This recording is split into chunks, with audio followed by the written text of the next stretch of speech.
श्री परमात्मने नमः। ॐ श्री परमात्मने नमः। अथ पंचमोऽध्यायः। कर्मसन्न्यासयोगः।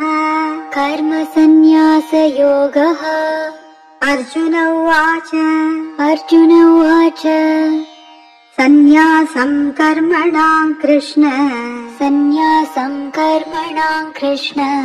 पुनर्योगं च शंससि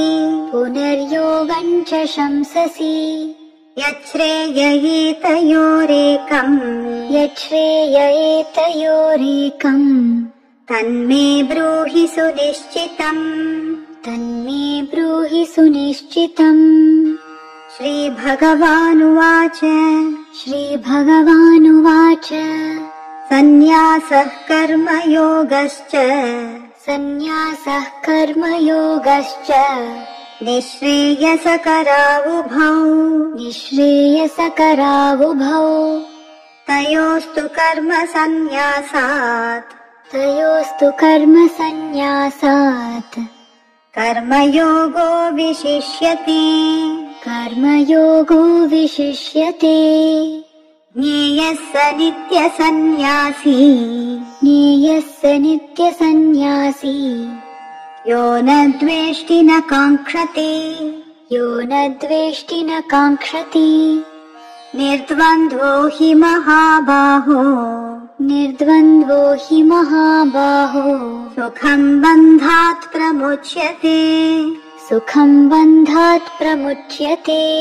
सांख्ययोगौ पृथग् बालाः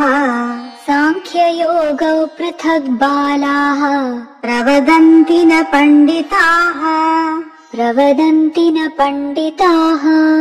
एकमप्यास्थितः सम्यक्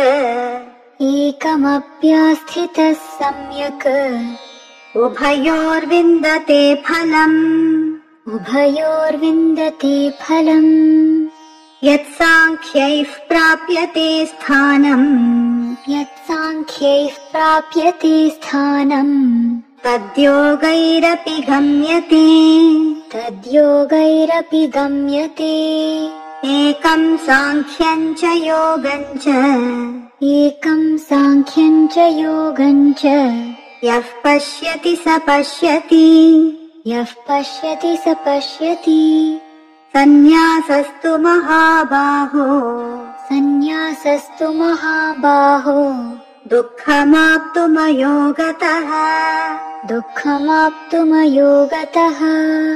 योगयुक्तो मुनिर्ब्रह्म न चिरेणाधिगच्छति योगयुक्तो विशुद्धात्मा विजितात्मा जितेन्द्रियः सर्वभूतात्मा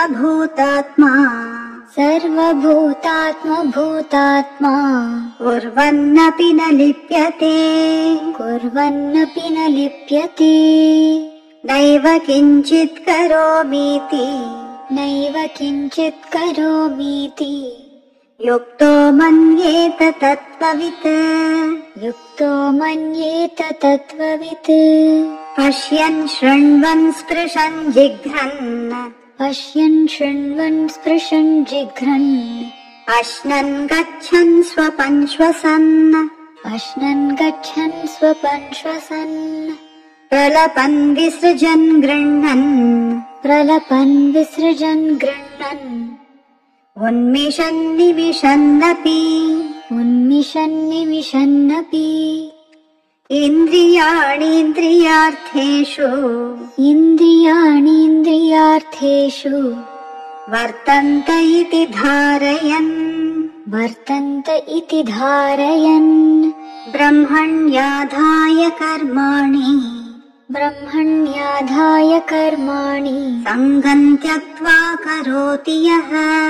सङ्गं त्यक्त्वा करोति यः लिप्यतेन स पापेन पद्मपत्रमिवाम्भसा पद्मपत्रमिवाम्भसा कायेन मनसा बुद्ध्या कायेन मनसा बुद्ध्या केवलैरिन्द्रियैरपि केवलैरिन्द्रियैरपि योगिनः कर्म कुर्वन्ति योगिनः कर्म कुर्वन्ति सङ्गम् त्यक्त्वात्मशुद्धये सङ्गम् त्यक्त्वात्मशुद्धये युक्तः कर्मफलम् त्यक्त्वा युक्तः कर्मफलम् त्यक्त्वा शान्तिमाप्नोति नैष्ठिकीम् शान्तिमाप्नोति नैष्ठिकीम् अयुक्तः कामकारेण अयुक्तः कामकारेण फले सक्तो निबध्यते फले सक्तो निबध्यते सर्वकर्माणि मनसा सर्वकर्माणि मनसा सन्न्यस्यास्ते सुखं वशी सन्न्यस्यास्ते सुखं वशी नवद्वारे पुरे देहि नवद्वारे पुरे देहि नैव कुर्वन्न कारयन् नैव कुर्वन्न कारयन् न कर्तृत्वं न कर्माणि न कर्तृत्वं न कर्माणि लोकस्य सृजति प्रभुः लोकस्य सृजति प्रभुः न कर्मफलसंयोगम् न कर्मफलसंयोगम् स्वभावस्तु प्रवर्तते स्वभावस्तु प्रवर्तते नादत्ते कस्यचित् पापम् नादत्ते कस्यचित् पापम् न चैव सुकृतम् विभुः न चैव सुकृतम् विभुः अज्ञानेनावृतम् ज्ञानम् अज्ञानेनावृतम् ज्ञानम् तेन मुह्यन्ति जन्तवः तेन मुह्यन्ति जन्तवः ज्ञानेन तु तदज्ञानम् ज्ञानेन तु तदज्ञानम् येषाम् नाशितमात्मनः येषाम् नाशितमात्मनः तेषामादित्यवज्ञानम् तेषामादित्यवज्ञानम् प्रकाशयति तत्परम् प्रकाशयति तत्परम् तद्बुद्धयस्तदात्मानः तद्बुद्धयस्तदात्मानः तन्निष्ठास्तत्परायणाः तन्निष्ठास्तत्परायणाः गच्छन्त्य पुनरावृत्तिम् गच्छन्त्यपुनरावृत्तिम् ज्ञाननिर्धूतकल्मषाः ज्ञाननिर्धूतकल्मषाः विद्याविनयसम्पन्ने विद्याविनयसम्पन्ने ब्राह्मणे गविहस्तिनि ब्राह्मणे गविहस्तिनि शुनि चैव श्वपाके च शुनि चैव श्वपाके च पण्डिताः समदर्शिनः पण्डिताः समदर्शिनः इहैव तैर्जितः सर्गः इहैव तैर्जितः सर्गः येषाम् साम्ये स्थितम् मनः येषाम् साम्ये स्थितम् मनः निर्दोषम् हि समम् ब्रह्म निर्दोषम् हि समम् ब्रह्म तस्माद् ब्रह्मणि ते स्थिताः तस्माद् ब्रह्मणि ते स्थिताः न प्रहृष्येत् प्रियम् प्राप्य न प्रहृष्येत् प्रियम् प्राप्य नो द्विजेत् प्राप्य चाप्रियम् नो द्विजेत् प्राप्य चाप्रियम् स्थिरबुद्धिरसम्मूढः स्थिरबुद्धिरसम्मूढः ब्रह्मविद् ब्रह्मणि स्थितः ब्रह्मविद् ब्रह्मणि स्थितः बाह्यस्पर्शेष्वसक्तात्मा बाह्यस्पर्शेष्वसक्तात्मा विन्दत्यात्मनि यत्सुखम् विन्दत्यात्मनि यत्सुखम् स ब्रह्मयोगयुक्तात्मा स ब्रह्मयोगयुक्तात्मा सुखमक्षयमश्नुते सुखमक्षयमश्नुते ये हि संस्पर्शजा भोगाः ये हि संस्पर्शजा भोगाः दुःखयोनय एव ते दुःखयोनय एव ते आद्यन्तवन्तः कौन्तेय आद्यन्तवन्तः कौन्तेय न तेषु रमते बुधः न तेषु रमते बुधः शक्नोति हैव यः सोढुम् शक्नोति हैव यः सोढुम्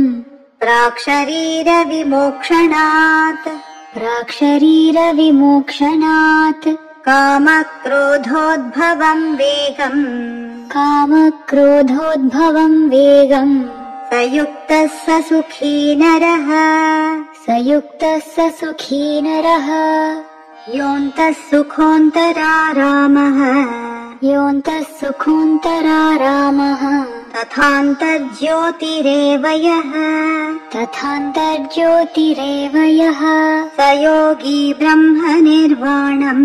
स योगी ब्रह्मनिर्वाणम् ब्रह्मभूतोऽधिगच्छति ब्रह्मभूतोऽधिगच्छति लभन्ते ब्रह्मनिर्वाणम् लभन्ते ब्रह्मनिर्वाणम्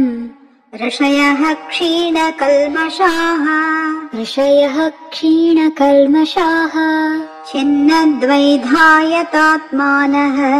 छिन्नद्वैधायतात्मानः सर्वभूतहिते रताः सर्वभूतहिते रताः कामक्रोधवियुक्तानाम् कामक्रोधवियुक्तानाम् यतीनाम् यतचेतसाम् यतीनाम् यतचेतसाम् अभितो ब्रह्मनिर्वाणम् अभितो ब्रह्मनिर्वाणम् वर्तते विदितात्मनाम् वर्तते विदितात्मनाम् स्पर्शान् कृत्वा बहिर्बाह्यान् स्पर्शान् कृत्वा बहिर्बाह्यान् चक्षुश्चैवान्तरे भ्रुवोः चक्षुश्चैवान्तरे भ्रुवोः प्राणापानौ समौ कृत्वा प्राणापानौ समौ कृत्वा नासाभ्यन्तरचारिणौ नासाभ्यन्तरचारिणौ यतेन्द्रियमनोबुद्धिः यतेन्द्रियमनो बुद्धिः मुनिर्मोक्षपरायणः मुनिर्मोक्षपरायणः विगतेच्छाभयक्रोधः विगतेच्छाभयक्रोधः यः सदा मुक्त एव सः यः सदा मुक्त एव सः भोक्तारम् यज्ञतपसाम् भोक्तारम् यज्ञतपसाम् सर्वलोकमहेश्वरम् सर्वलोकमहेश्वरम् सुहृदम् सर्वभूतानाम् सुहृदम् सर्वभूतानाम् ज्ञात्वा माम् शान्तिमृच्छति ज्ञात्वा माम् शान्तिमृच्छति ॐ तत्सत् ॐ तत्सत् इति श्रीमद्भगवद्गीतासु इति श्रीमद्भगवद्गीतासु उपनिषत्सु उपनिषत्सु ब्रह्मविद्यायाम् ब्रह्मविद्यायाम् योगशास्त्रे योगशास्त्रे श्रीकृष्णार्जुनसंवादे श्रीकृष्णार्जुनसंवादे कर्मसन्न्यासयोगो नाम कर्मसन्न्यासयोगो नाम पञ्चमोऽध्यायः पञ्चमोऽध्यायः।